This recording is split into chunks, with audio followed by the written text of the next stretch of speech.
Hola a todos, bienvenidos a mi canal nuevamente y en este tutorial les voy a mostrar la mnemotecnia o la estrategia que debes utilizar para dominar muy fácilmente el pasado simple en inglés. Para eso quiero que comparemos estas dos lenguas, tanto el español como el inglés, de manera que me puedas dar la razón o puedas darle la razón a los teachers cuando te dicen que no pienses en español, que pienses en inglés. ¿Por qué razón? Bueno, vas a ver ahorita los motivos. Vamos a iniciar con eso antes de que te dé la mnemotecnia para que puedas aprender fácilmente el inglés en pasado simple. Primero vamos a comparar un verbo, el verbo venir en español y también venir en inglés, que es come. Perfecto. Spanish versus English. Vamos a ver de qué manera funcionan estas dos lenguas, ¿sí? De qué manera podemos manejarlas. Muy bien, vamos a ver, al conjugar nosotros el verbo venir en pasado simple, la correcta conjugación quedaría así. Yo vine a la escuela, tú viniste a la escuela, él vino a la escuela, nosotros vinimos a la escuela, ellos vinieron a la escuela. Y muy probablemente hasta te haga un poquito de ruido esta conjugación, viniste o vinimos, ¿verdad? Muy probablemente estés pensando que estoy cometiendo un error. Pues no es así. En realidad la conjugación correcta para el pasado del verbo venir en español es vinimos, ¿sí? En lugar de venimos, como muchas personas lo dicen, ¿ok? Ese es un error muy común. Y como puedes darte cuenta, al conjugar el verbo venir, tenemos 5 distintas formas en las que se transforma. 5 distintas formas, ¿ok? Aparte de esta que te estoy diciendo que muchos cometemos este error de decir venimos en lugar de vinimos en pasado simple. Pues bien, vamos a ver qué pasa en inglés. Vamos a ver el mismo verbo, de qué manera, qué cambio sufre al conjugarlo en pasado simple. Muy bien. El primer cambio sería I came to school, you came to school, he came to school, we came to school, they came to school. ¿Qué pasó?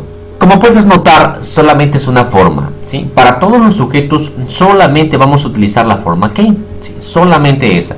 De hecho, recuerda que en los otros tutoriales te dije que un verbo en inglés solo tiene 3 formas: presente, pasado y pasado participio, solamente.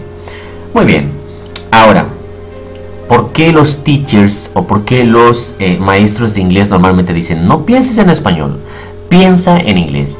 Bueno, pues pensar en español es muy complicado. He aquí estos ejemplos, ¿sí? Muy complicado. Pensar en inglés es más fácil. Ok. Veamos más ejemplos, comparando estas dos lenguas con este mismo verbo. Ok, perfecto. ¿Cómo utilizamos en oraciones o en enunciados el verbo venir? Muy bien, como puedes notar, un ejemplo dice: yo vine a la escuela ayer, vine a la escuela ayer, ayer yo vine a la escuela, ayer vine a la escuela vine ayer. ¿Qué puedes ver? ¿Qué puedes notar en estos enunciados? ¿Qué tienen en común? Muy bien, lo que tienen en común es que dicen lo mismo, pero de 5 distintas formas. Y así es como hablamos, así es como utilizamos el español, ¿ok? Entonces, pensar en español es completamente pensar en todas esas distintas formas, ¿sí? Todo este caos de decir una misma cosa con diferentes formas, ¿ok? Por eso es que es complicado. ¿Qué pasa en inglés? ¿Cómo traducimos todo esto? ¿Sí? Bueno, en inglés solamente existe un enunciado que se refiere o que se puede traducir como todos estos. ¿Cuál es ese enunciado? El siguiente: I came to school yesterday, ¿ok? I came to school yesterday. Solamente ese, ¿sí? Por eso es que los maestros de inglés te van a estar diciendo siempre: no pienses en español, piensa en inglés. Porque pensar en español es hacerse bolas con todo esto y no saber con qué empezar, o qué poner primero y qué poner después. En cambio, en inglés normalmente este enunciado es el único que tienes que saber estructurar, nada más. Y para ello la mnemotecnia o la estrategia de este video tutorial es las siguientes 2 palabras: sube, pago, ¿sí? Es decir, esta es la mnemotecnia del pasado simple para afirmar, ¿sí? Para afirmar solamente. ¿Qué significa la mnemotecnia o estrategia sube, pago? Bueno, esta te dice qué elementos debes utilizar en un enunciado en pasado simple, forma afirmativa, y en qué orden. ¿Sí? Los elementos son los siguientes. Estas 2 letras se refieren a que primero debes colocar el sujeto. Después, bepa se refiere a que después del sujeto tienes que colocar el verbo en pasado. y el co se refiere al complemento. El complemento va a ir siempre al final. Y estos son los únicos elementos que debemos tener en mente. Nada más. No pensar en español, pensar en inglés. Y pensar en inglés es seguir esta regla y tener presente el VEPA, es decir, los verbos en pasado. Muy bien, continuamos entonces. ¿Y cuáles son entonces las formas de el verbo en pasado? Pues bueno, recordarás que te dije en los anteriores videotutoriales que un verbo en inglés solamente tiene 3 formas. Aquí te pongo algunos ejemplos: el verbo vivir, gustar y ganar. Los primeros 2 son verbos regulares. ¿Qué quiere decir eso? Bueno, que si el presente es, por ejemplo, aquí live, el pasado y el pasado participio solamente le agregas la ed, o en este caso la de solamente, y ya esa es la forma del pasado de ese verbo y la forma del pasado participio, ¿sí?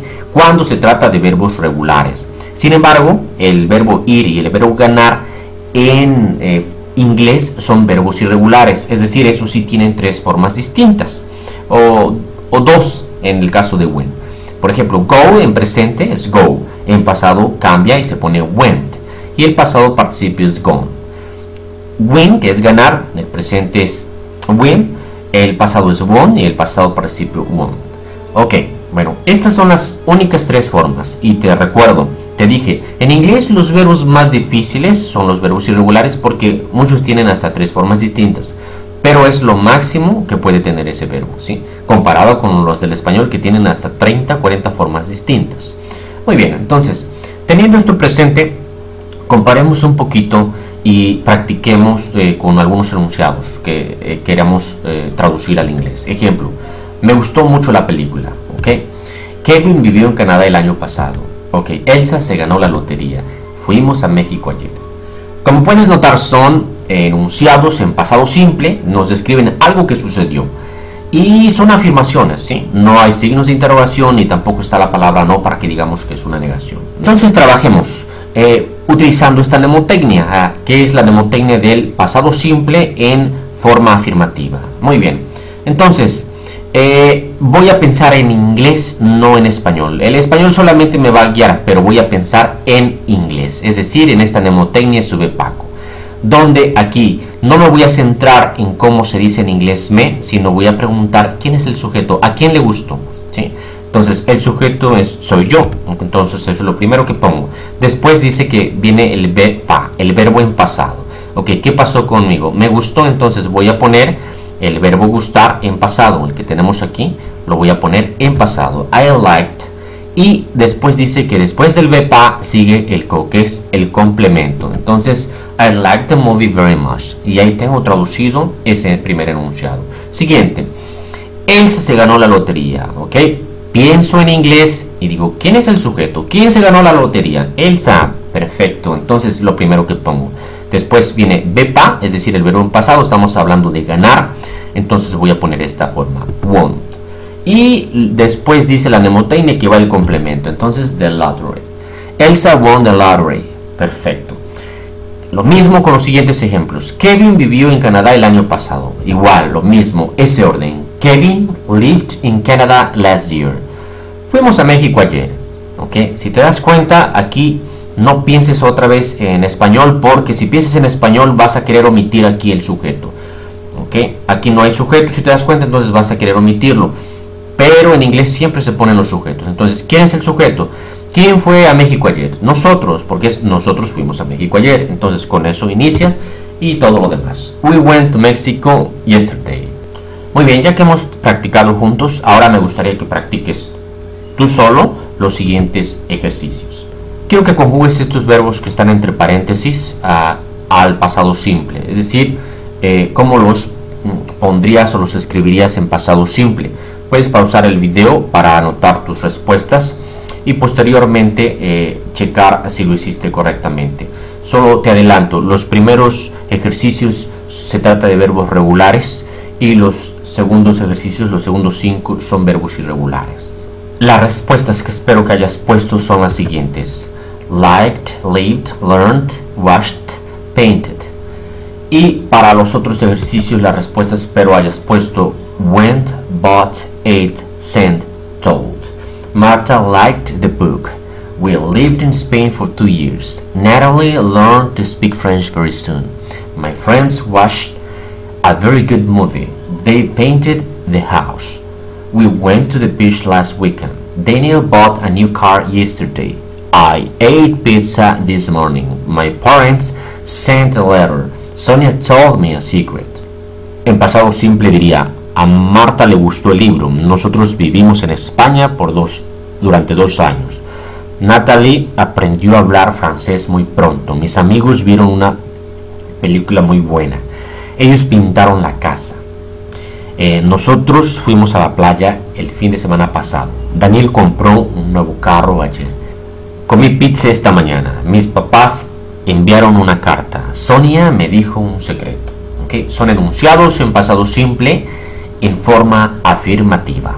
Muy bien, esta ha sido la primera parte del pasado simple. Espero veas el segundo video donde te voy a mostrar la mnemotecnia del mismo pasado simple, pero para negar y para preguntar. Como siempre, lo único que te pido es que le des like a este video, que lo compartas y que te suscribas a mi canal, y de esta manera puedo yo seguir haciendo este tipo de tutoriales con mnemotecnias, con estrategias que ayuden a tu cerebro a aprender más fácilmente la lengua inglesa.